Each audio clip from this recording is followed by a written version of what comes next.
used this way, it's impossible to go back. Try it out at ground.news/Caspian.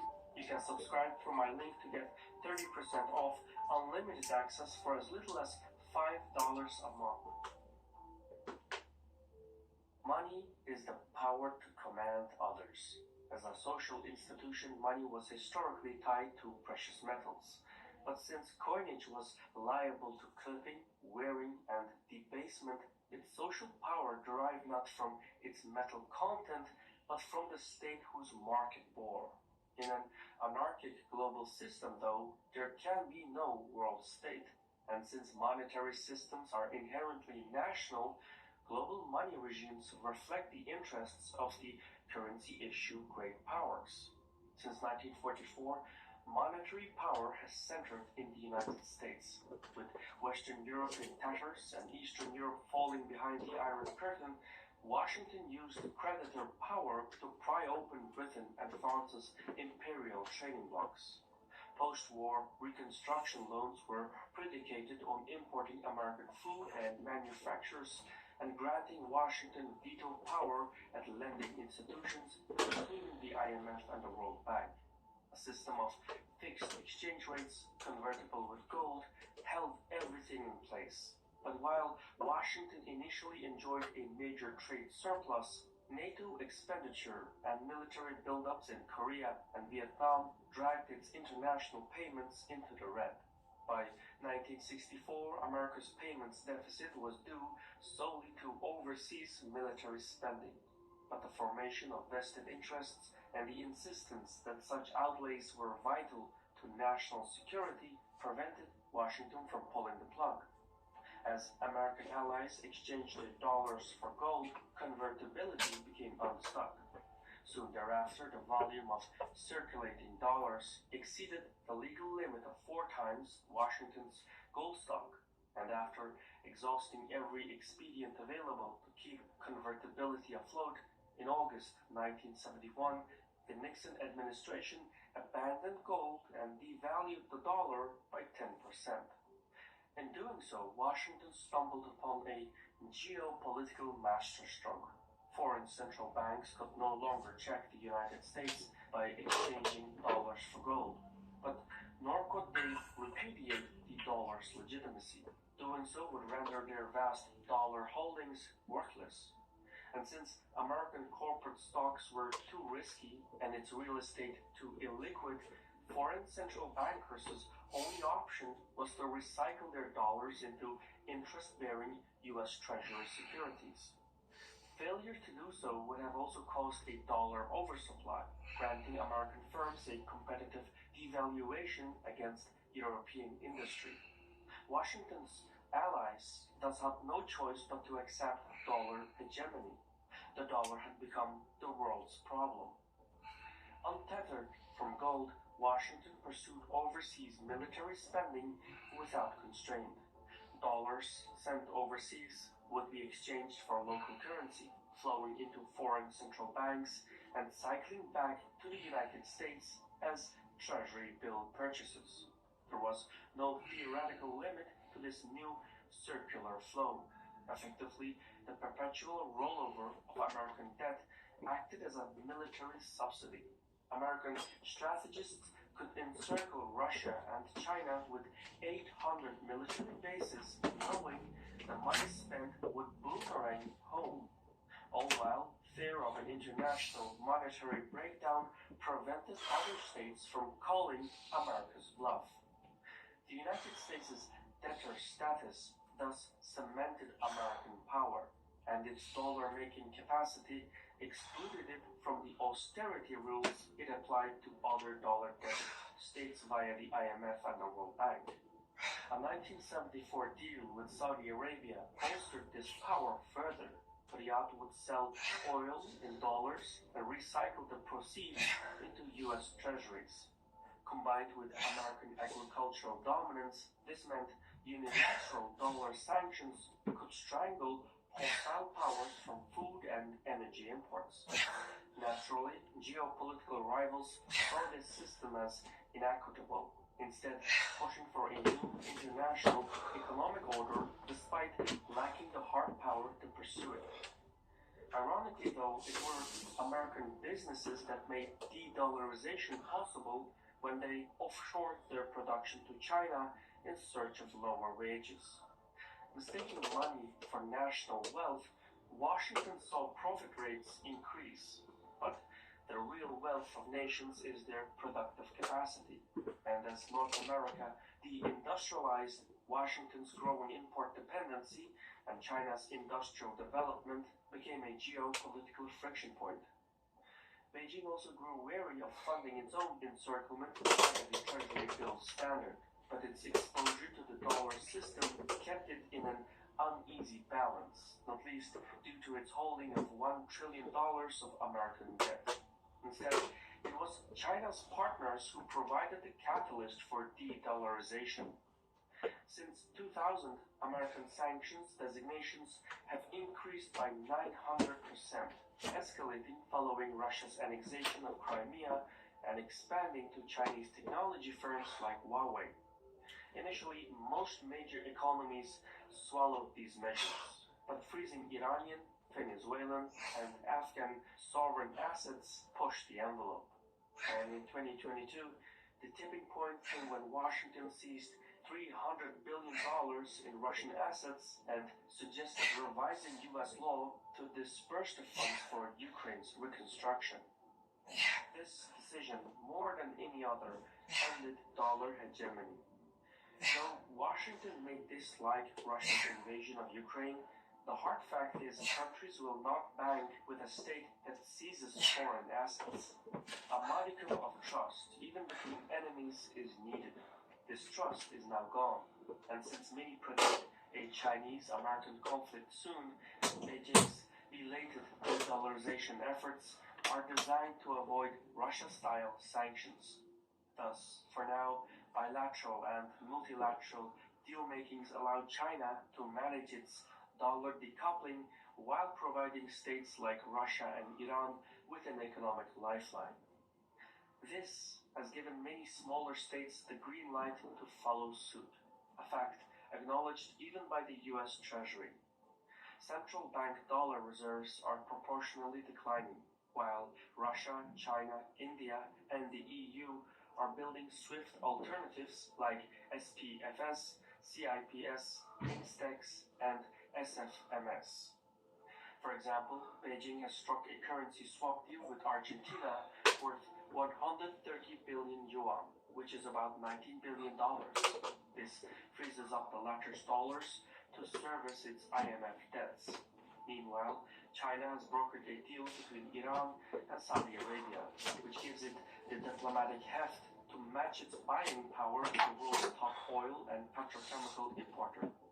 Riyadh is now considering selling oil in Chinese currency, while Qatar has already settled gas purchases in yuan. Over time, such arrangements could spread through groupings like OPEC and the Shanghai Cooperation Organization. The former accounts for roughly 44% of global oil production, and the latter accounts for 1/5 of global GDP. But the most significant grouping is BRICS, containing 2/5 of the world's population, 1/4 of its GDP, and 16% of its commerce. BRICS also happens to be openly committed to de-dollarization. The China-Brazil nexus is especially important. Brazil's commodity producer status meant it conducted over $150 billion of trade with China in 2022. Agreed to trade in local currencies.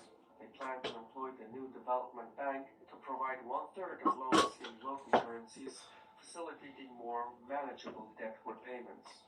It's the most ambitious de-dollarization program yet, and already 19 states are looking to join BRICS, including Argentina, Egypt, and Indonesia. Other developments like central bank digital currencies could create parallel payments networks independent of dollar influence. But as a stopgap measure, gold will likely form an expedient. Beijing has currently begun moving away from treasury bill purchases and towards building its gold stock, accumulating more than 1,800 tons by April 2023. the emphasis on gold hints at something more general. China regulates credit as public utility, deploying it selectively for development, political, and strategic objectives. Flooding the world with yuan would make Chinese policy hostage to competing priorities, something Beijing will not countenance. So, while the prevalence of the yuan will chip away at the dollar, it will not replace it as the world's money. Currency orders reflect the balance of power. Multipolarity is already here, and multipolar currency regimes are not far off. The US dollar is not going anywhere, but its exorbitant privilege is winding down. This will blunt its use as an economic weapon and shift America's military spending burden onto its tax base. Steady de-dollarization will have ripple effects far and wide. Chinese President Xi Jinping said it best. Right now, there are changes, the likes of which we haven't seen for 100 years. I've been your host Shiran from Caspian Report. If you want access to additional content, think of PDFs, copyright-free mapping, etc., check out our Patreon page. The link for it will be in the description. For now, thank you for watching, and salam.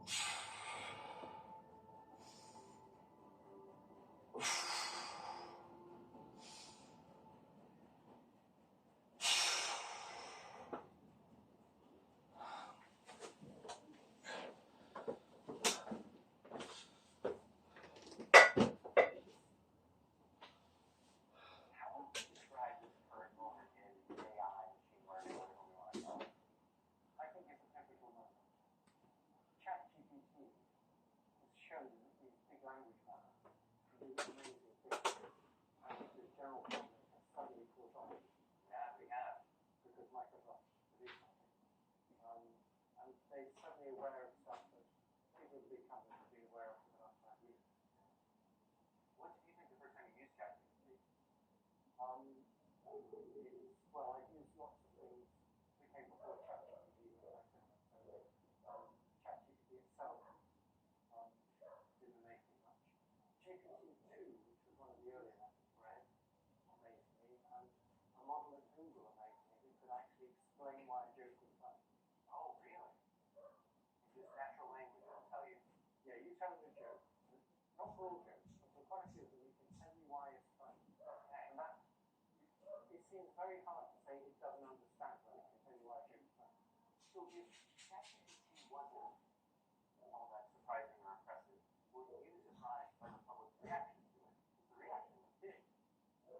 Yes, I think everybody was a bit surprised by how big the reaction was. But it was fastest growing out ever. Yeah. Maybe we shouldn't be surprised. People, the researchers, have kind of got used to the fact that these things actually work. Yeah. You were famously like half a century ahead of the curve on this AI stuff. Go ahead and correct me. Go ahead. Not really. Not really. There were two schools of thought in AI. There was mainstream AI. And then there was, you know, like five friends. Yeah, it was all about reasoning and logic. And then there was neural nets, which weren't called AI then, which thought that you better study biology because those are the only things that really work. And so basically AI based its theories on reasoning and logic. And we based our theories on the idea that connections between neurons change, and that's how you learn. And it turns out in the long run, we came on top. But in the short term, you think that, knowing what you know now, if there's anything you could have said then that would have convinced people? I could have said it then, but it wouldn't have convinced people. And what I could have said then, the only reason that neural networks weren't working really well in the 1980s was because the computers weren't fast enough, the data sets weren't big enough. But back in the 80s, the big issue was, could you expect a big neural network with lots of neurons in it, compute nodes, and connections between them, that learns by just changing the strength of the connection? Could you expect that to just look at data and with no kind of innate prior knowledge, learn how to do things? People in mainstream AI thought that was completely ridiculous. It is a little ridiculous.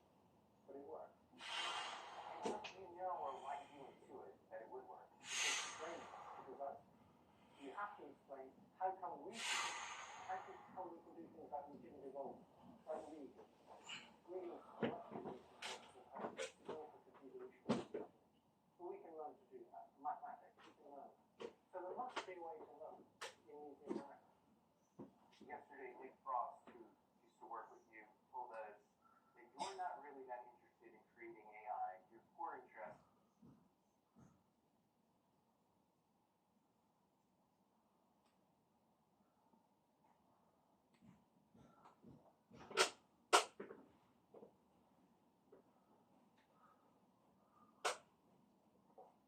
Uncle Roger is in the middle of getting cancelled, so what better thing to do than review someone making fried rice? Auntie Manchi, she a legend in Korean cooking. New York Times called her the YouTube Korean Julia Chow. But who the hell is Julia Chow? She don't even have one egg fried rice recipe. And yes, Uncle Roger already got Manchi auntie title because every time Uncle Roger wants to cook Korean dish, I always use Manchi recipe. It's the real deal. Hi everybody, I'm still in Montauk. Today's recipe is heavenly kimchi bokkeumbap, seafood kimchi fried rice. Kimchi fried rice just like egg fried rice. Usually it's just whatever you have in fridge. This seafood here a bit fancy. This is a one-pot meal. So let's start. One pot meal? Good. Now all Convenient. No need to wash so many dishes. and share the shrimp. Good. Yes. Good technique. Inside is some intestine. Correct. So on the back like this. See the black and Always de-weighing your shrimp because shrimp weigh just like Jamie Oliver. Full of shit. the vein. This is the guts. So remove this. Belly area, I just use some slits. Good. This Prevent it from curling up after cooking. like this. So that it's not going to shrunk when it's cooked. Auntie Manchi is so good at preparing shrimp. She's my favorite prawn star. I prepare 6 large shrimp and six large scallops. So let's 6 large shrimp and 6 large scallop. That's too expensive, Auntie Manchi. Your kimchi fried rice gonna bankrupt Uncle Roger. Don't make cheap thing expensive. You Manchi, not Salt Bay. I my kimchi. Every time Uncle Roger sees that blue glove, it reminds me of my colonoscopy, and my asshole gets tense. I brought my kimchi. It's Good a kimchi. fermented kimchi. It's a sour taste kimchi. Correct? Kimchi fried rice, you need sour kimchi. And kimchi get more sour as they get older. Just like my ex-wife Auntie Helen. Now chop it up like this. Good. Chop a little square like that, correct? But maybe this kimchi can be a bit wetter because you can use kimchi brine to give the fried rice flavor. This kimchi, just sour and dry. It really like my ex-wife. You know what? Not sour and dry. Japanese snack. Because this video is sponsored by Boxu, Uncle Roger's favorite Japanese snack box. Seriously, every time they work with Uncle Roger, I get so excited. They work with family business all over Japan to deliver new theme of authentic snack every month. And this month extra special because it's Boxu birthday and this box their greatest hit. Like this one, don't even know what this is. It just say yuzu pepper. Ooh, it's some kind of cracker. Nice, very good flavor. Uncle Roger is supposed to go out to dinner now, but this too good. Oscar shake candy. Nice, both sweet and salty. Boxu people who just so many years now, they must be so fat. White strawberry. This one of Uncle Roger's favorite snack when I'm in Tokyo. It even tastes kind of healthy. So good. Boxu, the MSG of snack. Boxu is great gift for anime lover, girlfriend, or boyfriend. But Uncle Roger, no. I got many virgin nieces and nephews. So just get this box for yourself. Click link in description and use my code Uncle Roger to get $15 off your first Boxu order.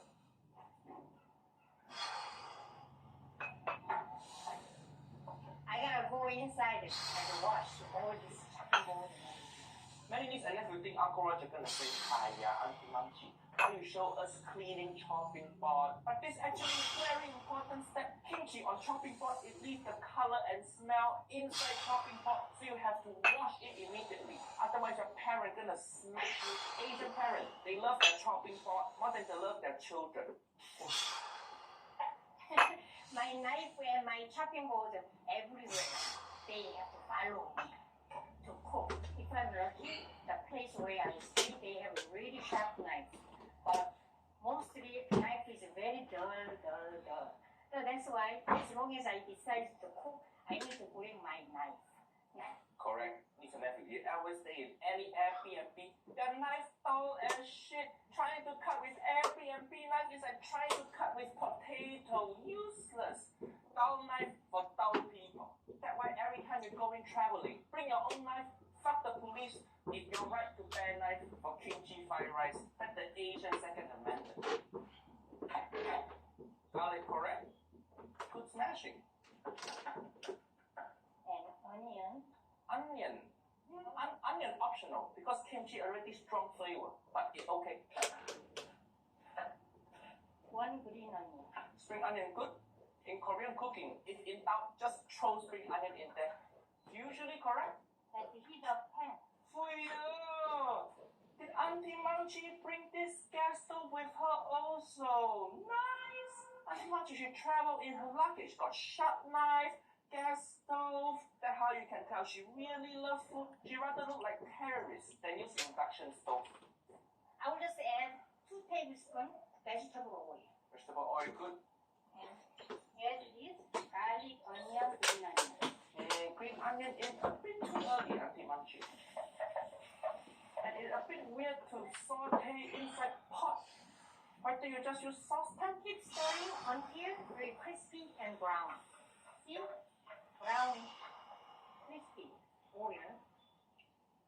Okay, why are you transferring to another pan now? That's weird. So this is around 1 tablespoon. Auntie Manchi, I thought you said kimchi fried rice is 1 pot meal?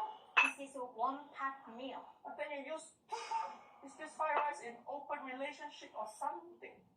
Let's add shrimp and scallop. Okay, she's using the second pot to make shrimp scallop. Them over. But it look good. Like cook well, look delicious. We pour 2 minutes. Because you can see it, like all this turned into opaque inside, even shrimp. That means they cook. That good advice, except for sushi. Never eat transparent seafood unless your hobby is shitting yourself.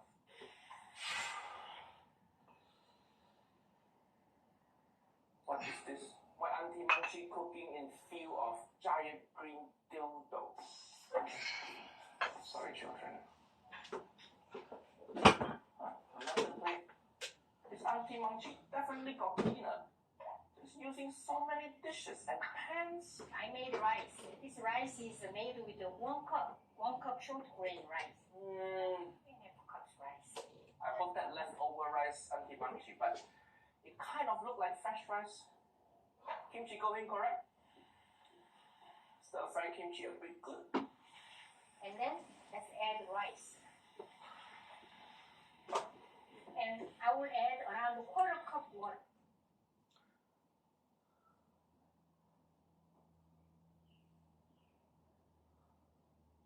One of the biggest questions you might have is, what is Australian food? I need to warm up my jaw. I don't want to dislocate my jaw on this. Kangaroo parma.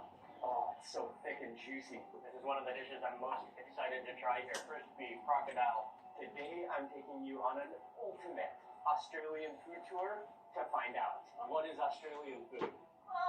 Australian food is a combination of native Australian ingredients that have been around for thousands and thousands of years. It is the diversity of all the different people who have migrated here. It is the creativity of our chefs, and it is the incredible access to produce and seafood that we have as an island nation. Hey everyone, good morning. Hope you're having an amazing day. It's Mark Means. I'm in the beautiful city of Melbourne, Victoria, Australia. Today we are going on an ultimate Australian food tour, and we're beginning right here at the South Melbourne Market, which dates back to 1867, making it the oldest continually operating market in Victoria. And we're going to walk around, we're going to explore the market first, and definitely have some of the most iconic food at the market.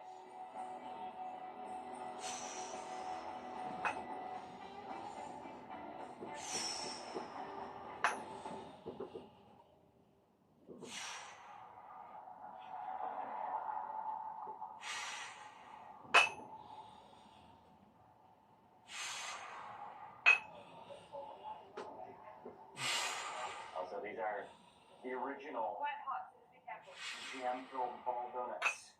Oh, they're hot and fresh, covered in sugar, deep fried, stuffed with jam. Oh, yes. The donut, the original ball donut filled with jam.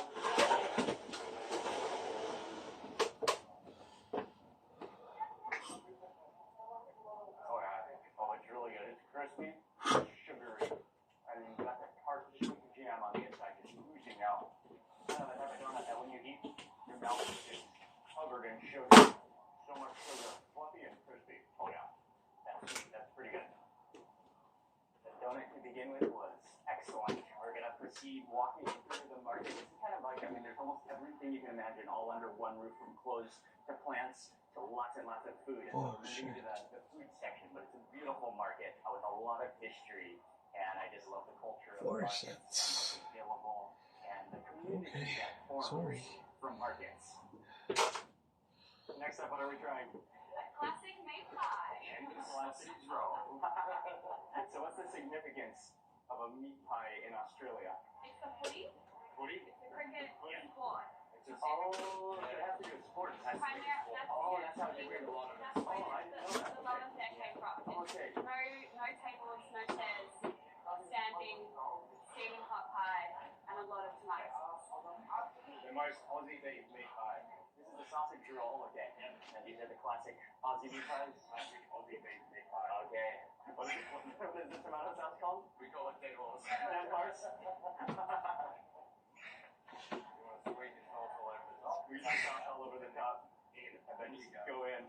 Pull it out of the... You burn your mouth. You've got to burn your mouth. You have to burn your mouth. That's one of the signature ways to eat it. Okay. Oh, nice. Oh. Squeeze it all on top. All right. And in true fashion, you pick it up, just take a massive bite, as big of a bite as possible. You're actually hoping to burn your mouth as you take this bite. That's my dream.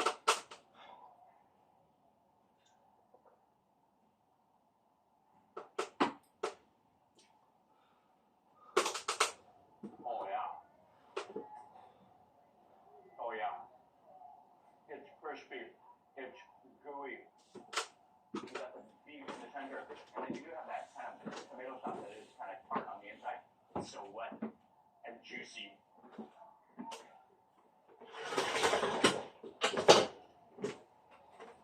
You kind of collapse it in your hand as you eat it. And yet, somehow, oh yeah, okay. Now I got my lip. Yeah. Successful. Second bite. Oh yeah, that is the real deal. Australian pie experience. They do have a list of all different sorts of kind of modern pies that you can get, but this is truly just the best. It's just the original, the beef, with maybe just some onions in there and just some very light pepper.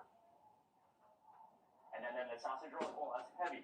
Wow, it's just absolutely packed full of sausage. You don't break a bite. Yes. Oh, nice, Micah. Oh, that's so satisfying. Okay, that's good. Thank you, Micah. Oh man, this has to be the most satisfying ketchup squeeze ever, or as they call it, the dead horse.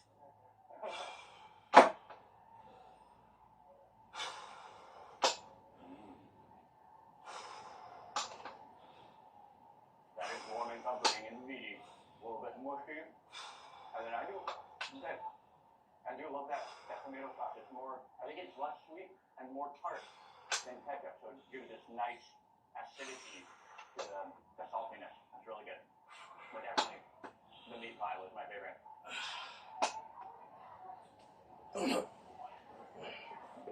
How's the meat, Australian pie? Very good. This is a beautiful market hall seafood on one side, dried meats and cheeses and breads on the other side. Everything is gigantic, from gigantic lobsters to the slipper lobsters, which I believe they call Moreton Bay bugs, to huge shrimp, to massive sea urchins.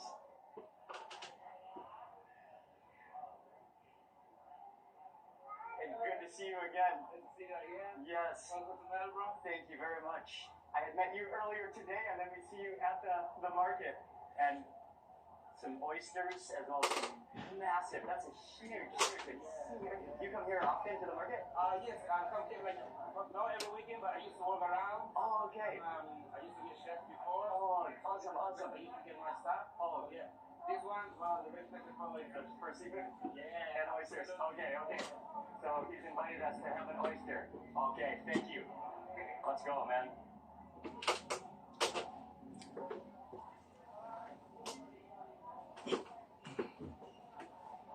For you? Oh, thank you very much.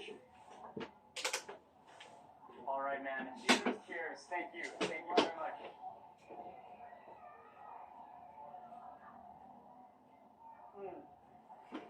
Oh, wow, yeah. Oh, man. My pleasure. That is so fresh. So sweet. Thank you for the oyster. No worries, no worries. Amazing. It's always time to do it. Yeah, get the best of it. Where are you We going? will, for sure. We're on our way next to eat dim sum. Oh, yeah. I got it.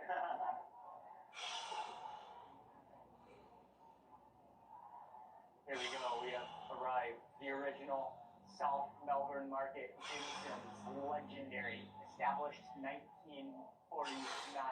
This is something big, the dim sum, and it's so iconic. Everybody knows about it. It is Chinese inspired, and yet it was invented right here in Melbourne, Victoria, Australia. I was just mentioning that whenever I mention dim sum to anyone Australian, yes, that's the response I hear. That's the exact response. A big smile, and a kind of a mysterious laugh. Yes, here they are. Yes. Okay, we're gonna get some pathetic next as well. But they also serve some really gourmet food here as well. Bring in the entire experience. All right. Let's pop it. It's ready to go. Oh. Perfect. Oh, I'm gonna grab a piece of that crispy potato with the egg. Oh, there we go. There we go.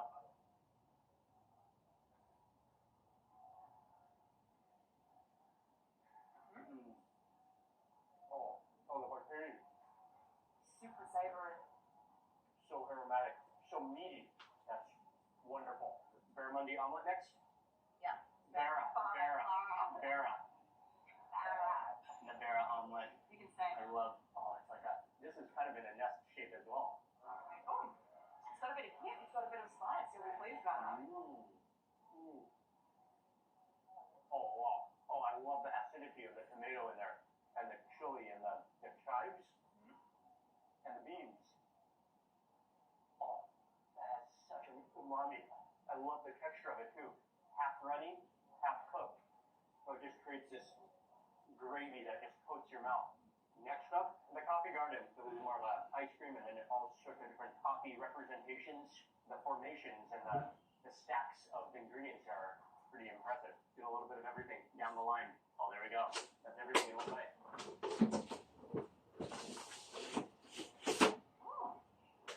Coffee. Chocolate, coffee, berry, all coming together in your mouth. One more coffee, one more long black, but it's been an education about coffee. Brunch has been fantastic. What an amazing place. Industry beans. That coffee is superb.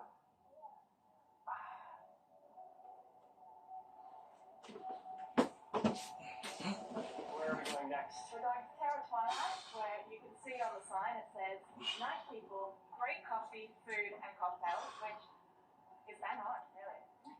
And we're especially going for Australian brunch. But yeah, new age trendy, modern Australian brunch, really great ingredients. When you think about Australian food, a mid-morning, relaxing meal with a creative and colorful menu is probably something that comes to your mind. In Australia, they don't joke around when it comes to brunch. Brunch goes hand in hand with the coffee culture, the laid-back lifestyle, and the social friendliness of Australians. We're at a place, this place is called Terror Twilight. Famous, very popular for brunch. It's Australian brunch. We've got a number of different dishes. They have a lot on their menu. But the ultimate of all Australian brunch, it all comes down to the avocado toast, or here they call it the smashed avo. Smashed avo. Avo. They've taken it to a gourmet level. And smashed avo, or avocado toast, was actually invented, or actually termed in Australia. I believe it was from a cafe in Sydney. But I mean, Bills, apparently. yes, Yeah, yes. there's some debate. The bill rank's been around a long time, so And yeah, that's so now. But now you'll find it all over Australia, all over the world. Version. So it used to just be avocado on toast, maybe an egg, that's about it. But now you've got so cheese from Emilia Romagna. You've got different sauces. Obviously, you get the little micro herbs. So za'atar, bit of all around the world. Za'atar, there's even a poached egg on top. So it is a double-decker piece of toast. So you can kind of bring it together. Oh, wow, that's heavy. Yeah. Should we just break that yolk maybe and then find out what happens next? Let's see. Oh, Ready it's, to blow. yes. Oh, like a boat. Oh, wow. It's so orange. That's a happy chicken that laid that egg. Wow, that's beautiful. Here we go. Let me slice a few bites and we can pick it up. It's almost in the way, it's so big. Here we go. Naughty way to do it.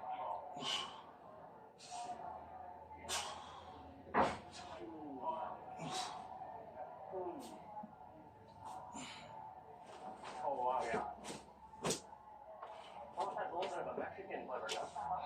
With that, almost like a salsa, like a pepper and roasted tomato kind of salsa. And then the avocado is just kind of mashed, but still chunky at the same time. Okay, so next up we have the fried zucchini fritters. Fritters are a bit of a classic in Australia. Oh, egg on top. Another one. Oh, the poached eggs. Very pleasing. Yes. Very nice.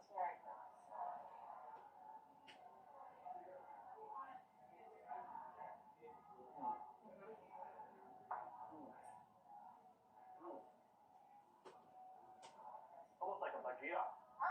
I love the flavor of the zucchini, and it has a bit of a nutty flavor too. I'm getting some spice now, but I had a big scoop of that. Lovely. Really good. Yeah, it's really good. This is the customized bowl. And so we got cauliflower rice on the bottom. There's some corn. There's some bok choy, broccoli. Oh, there's even kimchi on the bottom there. Kimchi was essential. And then he also recommended the miso mayonnaise. Would you, Yeah, I would You would- all in. we would go on? I think so. Kimchi mayonnaise? Okay. A miso mayonnaise? Oh, it's thick. It's so good. Oh, yeah. Just kind of get a bit of everything all in one bite. I want some of that cauliflower rice in the bottom too.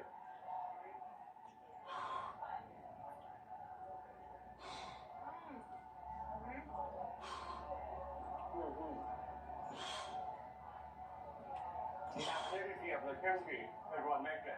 A little bit of like a smoked paprika kind of flavor to it. Lots of vegetables. Really healthy breakfast. Really good. We were not even gonna order this, but the next table ordered it, and Ying said we had to try the toasty. So we got the ham and cheese toasty. Oh, it's so juicy.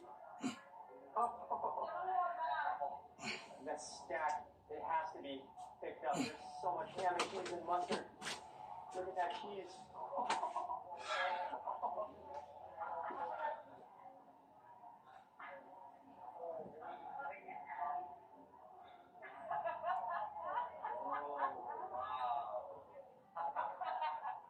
Oh, wow. The melted cheese, the butter. That's juicy and rich. That's the type of sandwich you need to take a bath after you eat it. Cheese, you know. Oh, it's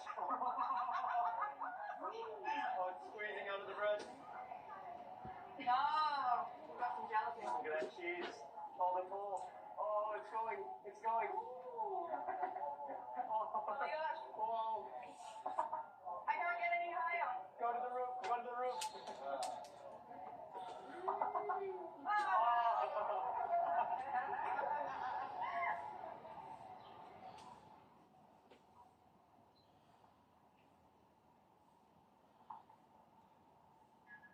They're called lily pillies. Lily pillies. Native Australian ingredient. People put them in cocktails and make jams out of them. They were used as snacks by First Nations Aboriginal people, and they grow in so many gardens and in the middle of the street, and no one realizes. I walked right past them, so Nice. good on you with your eye. Gotta try it.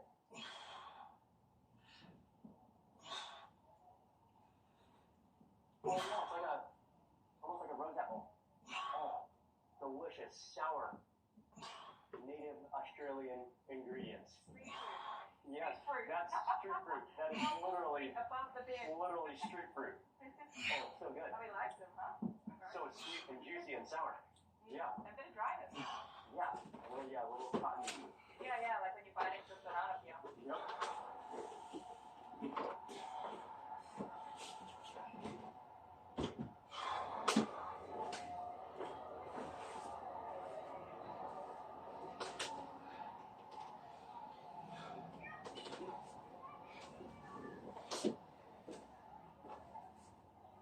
We're right here in the heart of Melbourne, Federation Square. We're going to a restaurant that serves food that I would not want to make this video without showcasing. And so I wouldn't want to make a video about Australian food without acknowledging Aboriginals, the native people of Australia. And unfortunately, it's really not, in the cities, maybe it's not that well represented. Thanks to places like Big who's the owner, unfortunately isn't here today, but she's in hot demand because she's one of the only people who has First Nations blood doing the food and learning about it herself. And you'll That's see the now. original. Something that we try to acknowledge as we get around Melbourne and during events is that we were not here first, and we are just enjoying it now. And we're going to enjoy this food. That's for sure. There, we've got to get that pepperberry, saltbush fried crocodile, pepper smoked emu flat fillet, hibiscus juice, and also the native green ant curry. And as we're waiting for the food, we're ordering a special drink. So the ants are infusing.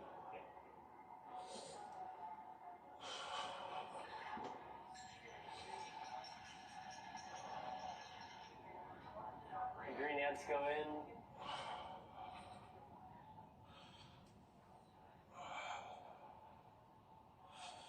Oh, okay. And if you can see it, there's actually larvae in there as well. Oh, nice. Thank you. That's the green ant teeny. Thank you very much. I'm extremely excited to try this green ant martini.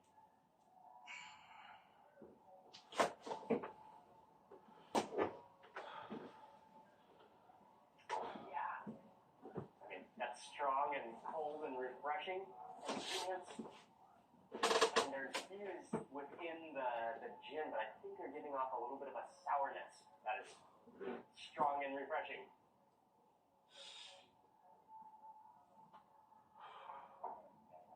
Oh, wow. Very excited. I mean, first time for Aboriginal Australian food, and then also I think it will be my first time to try one of the proteins that's on the table. But first, let's start with this fried crocodile, seasoned with saltbush. It is called saltbush. Saltbush. That's the herb on top. That's the green plant. Oh, See okay. the leaves? So it's a really fragrant herb. Yeah, and salty, naturally salty, and pepperberry. Oh, there's pepperberries on there too. It's a take on salty Gotta try calamari. saltbush. Good?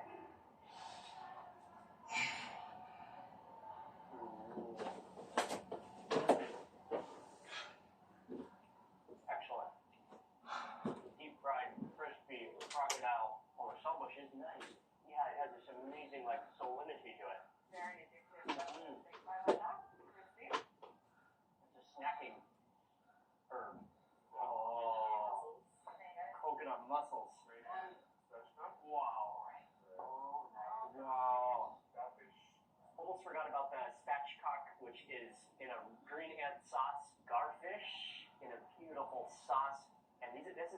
these dishes are specifically Torres Island Yeah. dishes as well. One is from Mer Island. Oh, okay. This was put down on the table.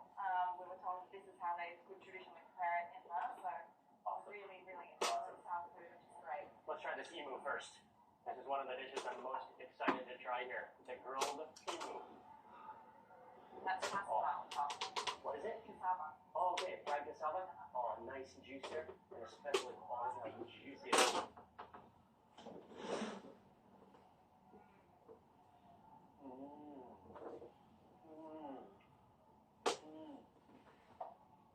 Oh, it's smoky.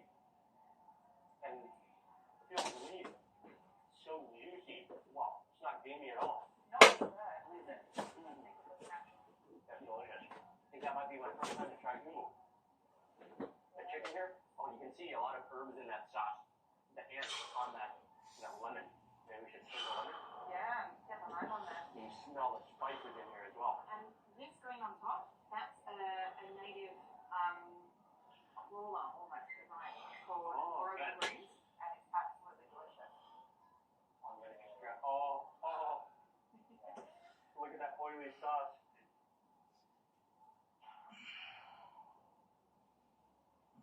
And that's tender.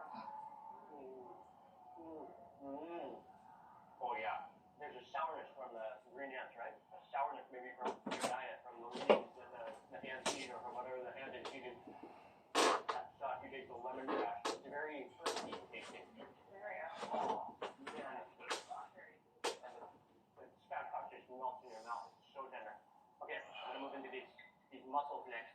The huge mussels, coconut milk, and that native samphire.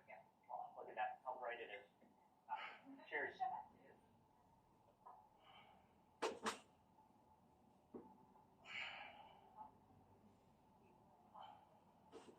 Yes. Oh, the richness, the butteriness of the coconut milk. I love that sea asparagus. It just kind of pops with this salinity, the ocean, the flavor of the ocean. Big, fresh, meaty mussels. Oh, that's probably have coconut milk dripping down my chin. So good. Oh. Another mussel.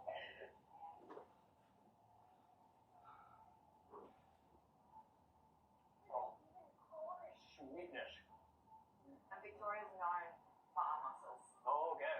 New South Wales, Sydney, they get a lot of They're mussels huge. from, yeah, they're Big big, mussels. fat, juicy. And I love the color too. It's really Yeah. like vibrantly I can't orange. remember which one it is, but the orange ones are one gender, and the white or pale ones are apparently the other. Okay, this garfish, I just have to pick up the whole thing. You're gonna eat it like a corn cob. Yes. Oh yeah. That's a lemon myrtle, which is a traditional Australian ingredient. The sauce on it? Yeah, Lemon myrtle. but the black style, the long, Okay. French Okay. style native Australian Mer Island garfish. Oh, Mer Island garfish.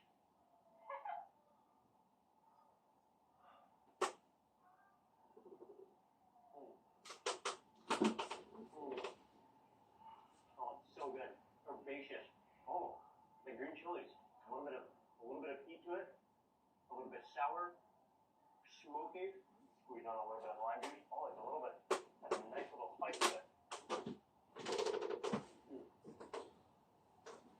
Perfect for eating. You just slide your teeth right down the center bun, and the fillet just comes out so perfectly. What a fish, what a dish. I'm really impressed with the flavors, with the unique blend of ingredients. Oh, look, that fillet just popped out. Oracle greens and saltbush. So this is a really good version. Oh, it's like dense. A little bit dense. It's meant Okay. to be dense, always dense, and you gotta have it with the golden syrup butter. Okay. And try out some of this spread. It's butter spread? Golden syrup. Golden syrup is what it's called. Okay. That smells like marshmallow. Oh, my golden god. syrup. All right. Yeah.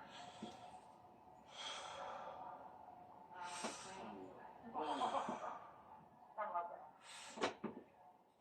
Sweet and a little bit salty, but not that sweet and not that salty.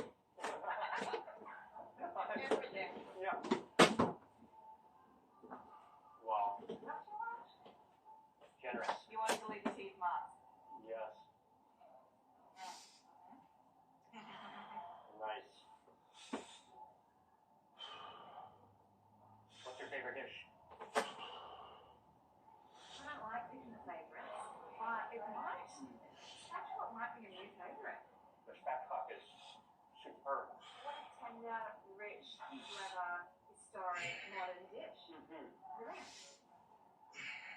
think all the food here is fantastic. It would be, you just should not choose a favorite, actually. Yeah, No. you're right. You're right.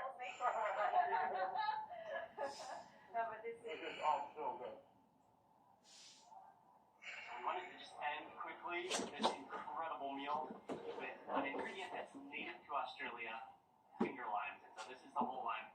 It's so cool, so squishy, feels like a bubble in your fingers, and this is one sliced open. Every element is self-contained and juicy and bubbly. it's zesty and it's sour.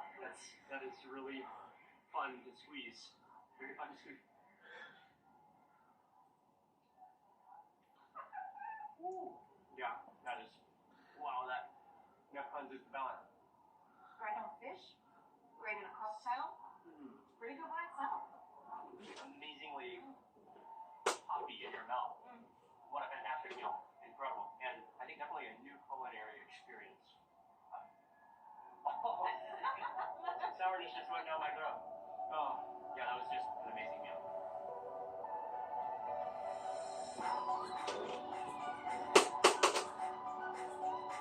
And so we're just taking a walk down Melbourne's most iconic graffiti artistic street.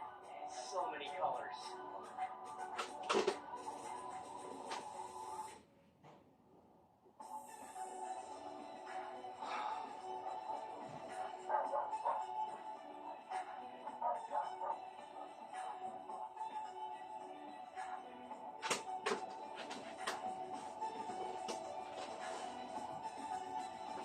Next up on this food tour in Melbourne about what Australian food is, we are going to a classic Australian, an Aussie pub to eat one of the landmark, one of the pillar iconic dishes. So tell me about this place. Right, we're at the Napier Hotel. It's been here since 1866, so definitely a classic iconic venue. You'll see cricket on the walls, you'll see football posts on the walls. It's very, very Australian. And it's probably the most Australian pub because you can get kangaroo on everything. So, one question, what is the significance of a pub-style restaurant or eatery in Australia? It's our English heritage. So when we came over here as English men and women and colonialised the country, which wasn't great in many ways, we also got the pub culture. And so all of this is thanks to England. Stems directly from... Thanks to the UK. So that's why we love a beer, that's why we love chips. Wow. The Bogenberg, okay. This is something impressive, something truly majestic. But we're going to come back to this. We'll set this aside. And we have to try the kangaroo parma first. All right, let's go into the... Is it okay if I just slice it down the center? Yeah. Okay. Look at this. It's huge. I'm just going to slice it down the center. You can get that cross section. Pull this apart. Oh, look at the layers of that. Pretty generous. Pretty generous on the kangaroo. Yeah. Actually. Yeah. So the kangaroo steak is on top there. Oh, it's so thick and juicy. Look at that, the layers. Yeah, the cheese.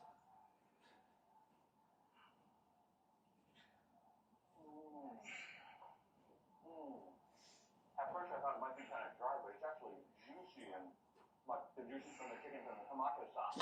The kangaroo. Oh, the kangaroo is like really tender. And spicy. And Yeah, smoky. what tastes like kangaroo sauce? That's what it is. Cheers. Cheers. Okay, next up we're gonna try just the straight up kangaroo steak. I love how they just serve it on a mountain of chips. Look at the juiciness of it. Juicy, slightly pink on the inside. You can see how lean it is. Look at that meat. Quality of that meat.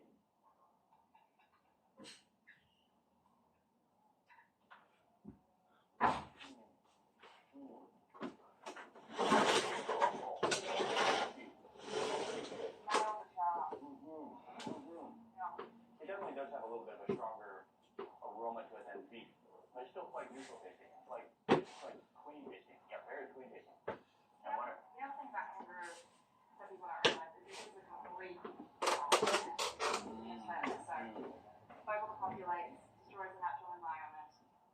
So it's one of those things where you can eat the problem. So more people are accepting of eating kangaroo, and it's getting there because it's in pubs now, in supermarkets.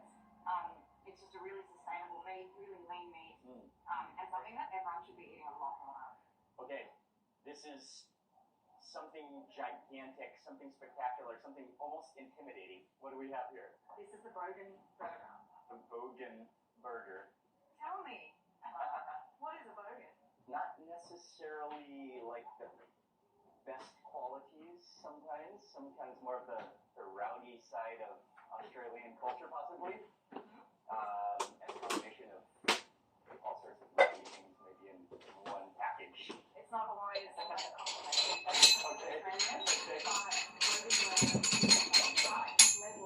Okay. Okay. So it's on very Australian. It sounds like me. What? So like sometimes kind of stereotypical or Very stereotypical. Okay. Might start. Some of the okay. Have a few too many beverages. Okay. But you have a good time. Do we know everything that's in here? Yes, we do. Schnitzel, as well as some steak. Okay, beef Bacon. But the thing that makes a burger Australian is egg, pineapple, beetroot. that you eat often. Really hungover. Okay. Oh, it's impressive the way it holds together too. Like I thought it made actually it's very structurally secure. At this stage you want to extend your jaw as large as it possibly can go to get as much yes, like a python, yes. Oh man. I need to warm up my jaw. I don't want to dislocate my jaw in this. Here we go. Gotta get it all in one bite.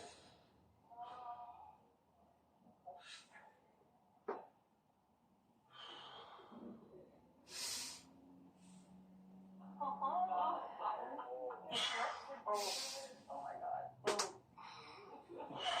Hold on. I think I just managed to get a little bit of everything in one bite. And slightly dislocate my jaw. There's so much going on though. Oh, the onions, there's another one there, makes it refreshing. A creamy with the mayonnaise. Then you got the crispy cutlet. You got the animal bacon in there. Bacon, oh yeah. Bacon. The beetroot. Okay, the only thing I missed is the egg. I definitely missed the egg. I'm not like, yeah, that deserves another bite. But look at that beetroot in there. The mayonnaise. This is just the mother of all sandwich burgers. Gigantic. Sweet. You let that go. Yeah, I know. It's one of those things you can't let go. You can't let go. It's heavy.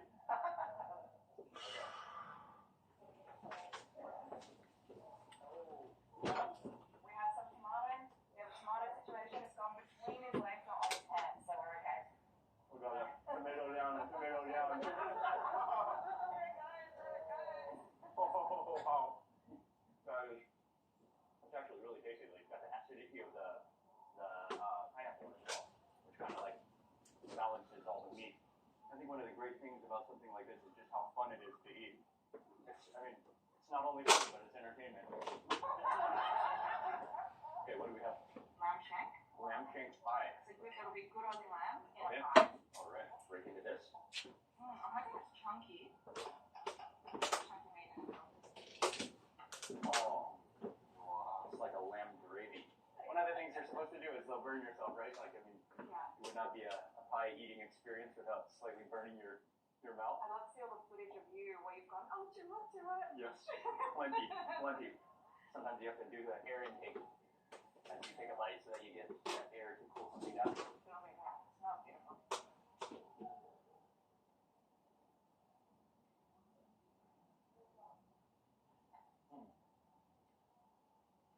I think it's just simple and good and hearty and meaty. And then one more bite, gotta do the classic parma. So this is just with no extra meat on top. So this has ham, is that Ham, with no roux. chicken, and no extra kangaroo on top. It's one of the most satiating meals. You can just eat the whole thing. I feel so good. Yeah. That's done correctly right there. Like I said, it does make you feel good. The combination of all those ingredients. The cheese. And then washing it all down. Everything has been good here. Everything is just gigantic place of food. Hearty, fulfilling, fantastic.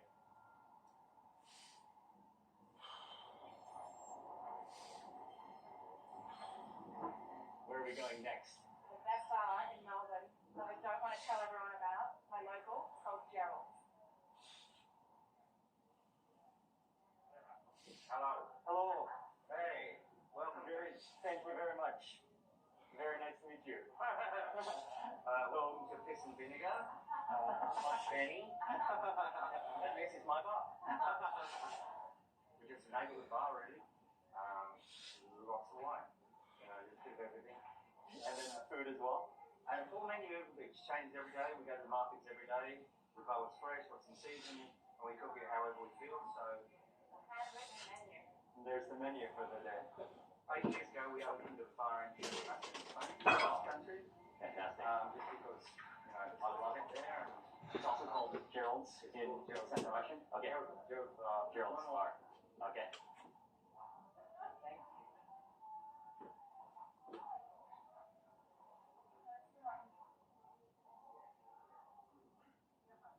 So to go with your bubbles, you're just got these little anchovies, which marinated in white wine vinegar. Yeah. Cheers. Cheers.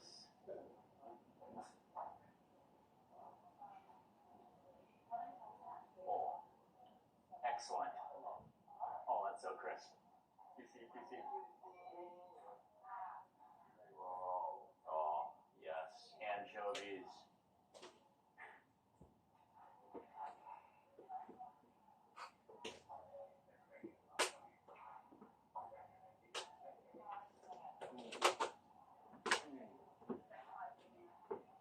Oh, the anchovies. I love those peppers, those big old peppers that you'll find all over San Sebastian. I think it's called the Hilda. The Hilda. Yes, with the skewer with these chilies. Oh, it's one of my favorite bites in San Sebastian. Fried sausage, live mayonnaise. If they swim far enough, do they become Australian? They grow in here, the pink look like. They're little white bait from New Zealand. White bait? White bait. Okay. Yeah. Alright. And Fried. he said if they swim far enough, they grow into King George whiting, which is not true. If you Google it, you're up on that. Okay.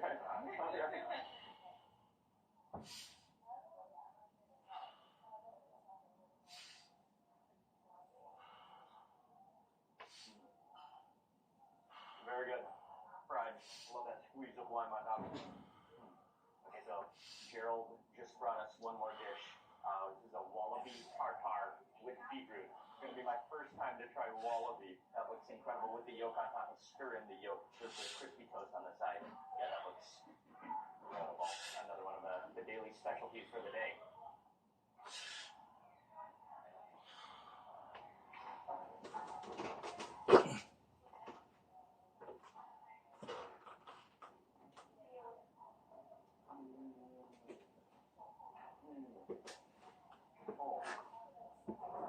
Oh, the wallaby just melts in your mouth. It's so tender.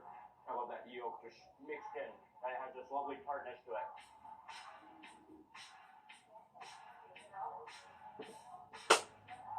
Gerald, thank you very much. Thank you so much. Thank you.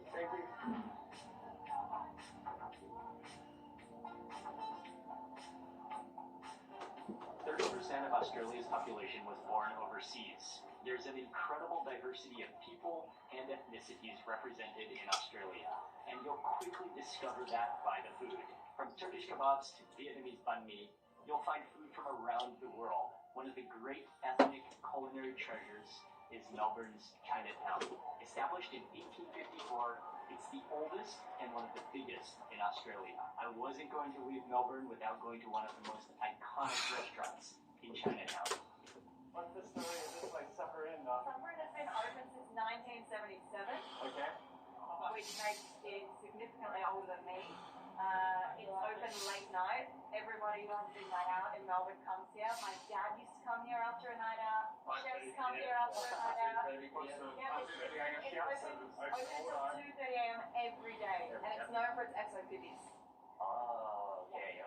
Those are little clams, right? They're the little clams. Okay, that's something we have to try. So we're here at Supper Inn Chinese restaurant, iconic in Melbourne. I even love the building. You get down a laneway as well on a stone street here, surrounded by all the buildings. And one of the iconic things is you got to go take the flight of stairs up to the restaurant. A lot of chefs had to come here to signed or written on the wall. I love this place already. We haven't even made it up the staircase yet. Almost. We're almost there. I love that. Lord, thank you so much for today. And thank you so much for this new workout set, for a new week, a new day. I thank you, Father, for everyone who comes to watching and hearing this. I pray that you bless them, bless their families, bless all of us, Lord God. Lift all of our plans up to you. Thank you, Lord Jesus Christ. We trust you in everything, and we wait on you. In Jesus' name, amen.